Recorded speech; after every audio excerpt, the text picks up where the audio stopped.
biso tozali réflexion na ba sponsor na biso Congo Cool TV. Tozana Rebecca M le Prince. Ndeko na biso 7 Star na Yemei, patron des patrons Limia Kambulu. Tokota Tolanda réflexion. Yeah, tout tambola boy. Yeah, tata. Au moins maman toza ba chrétien na ba chrétienne. Mais ba question mususu elekela ba tubalingaka kosololango kozwa mo débat. Alors biso réflexion il y a Lumière Kambulu. Ba question que toza ba chrétien ba chrétienne. Est-ce que chrétien ou bien chrétienne a koki ko fêter Saint-Valentin? Yango motuna totuna. Saint-Valentin ezani. Saint-Valentin ezeloni. Ya yo yebisanga pona yo ezani. Na selo Saint-Valentin ne va sala ngoka na calendrier to fêter la bonne année na Noël. Na mbotama ya Jésus. Eza de same inside na kacha bloko wana na mokili ndenge salama. Yaka neti Christmas, Pâques, bonne année. Siko ezota la religion mutu. Na mutu ye moko oya lingi ko salela yango. On se comprend. Et ça, biloko toye kokuta na moki. Neti tobi toye kokuta ba plante. Mutu mso aza na posa o cha plante. Mutu mso pa na posa o cha plante te. Mais bato ba chaka mpe ba sumu ki te kaka. Ah, voilà celle-là yo hein. Yeah. OK. Bato ba chaka plante ba sumu ki te. Bato ba chaka meka po biloko nyonso toye kokuta na moki. Saint-Valentin pe tokuta na biso na moki. Et ça quoi lundi mardi nzamba e bien ngote. Mais eza biloko o mokili salama nde ba ya ko proposer ba cha lundi mardi mercredi jeudi samedi o yeso apemaka. Yeso samedi na pema dimanche. Te. Mokili kaka nde to basala ngo nde pe to ko kutela Saint-Valentin. Et so tala mutu na mutu o ko ndima a célébrer ngo na ndenge ne o pa ko linga to ba anga na chrétien. Soko boyango obi anga na soka na bolingo chaque jour na célébrer ni na dimanche na okena nga musala eza ngo na problème ke na assemblée na nga vendredi. Ba juste pe ba kenda dimanche église te. Ba kenda na bango samedi.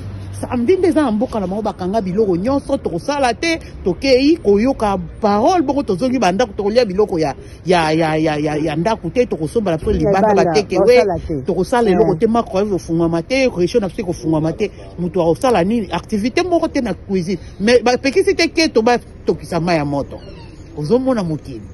OK. Donc keto ba kosalela ngoma ya moto po ba belati et lobité jour wana ko ba olamba te donc olamba ezo contenir bilo nyok seza na cuisine soki ko salama soki ko sala keto donc réchauffer ko kai na ngoko fungwama. Vous comprendre.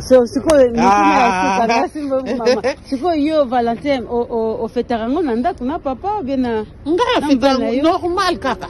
Ezate o célébration tondeni na koki pe kozwa pe na bimi pe ba soirée na biso pe ndenge ezaka na koki ezanga moko sikoyo. Nga moko so na bi anake soirée na mwina nga ngotina moko te.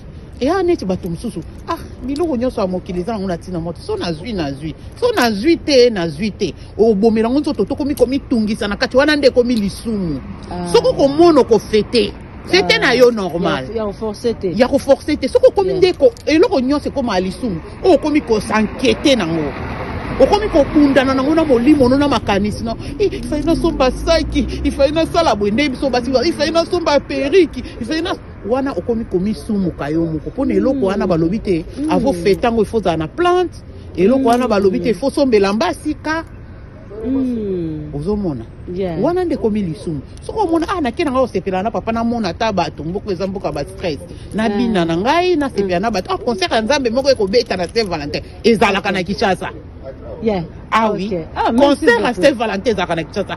Boya to fetango na ndenga bana nzambe basumuki te oya monya za capable kosalela ngo ezala kwa lendi soko lobo kenda ngo église lendi ezali lisumu te po baloba o lendi fo bato wake musala. Valentin za biloko toye kokuta bato basali lendi mardi dimanche Christmas ninyo yo Pâques nana eba jour yeso abota maki. Noël, Pâques, ko célébrer. Pâques déjà za maki. Badati wana na chango. Batu kaka yaka de sem yebsa bango za de sem na Saint-Valentin. Na yebsa bango et qui n'est pas Lumière Kambulu réflexion.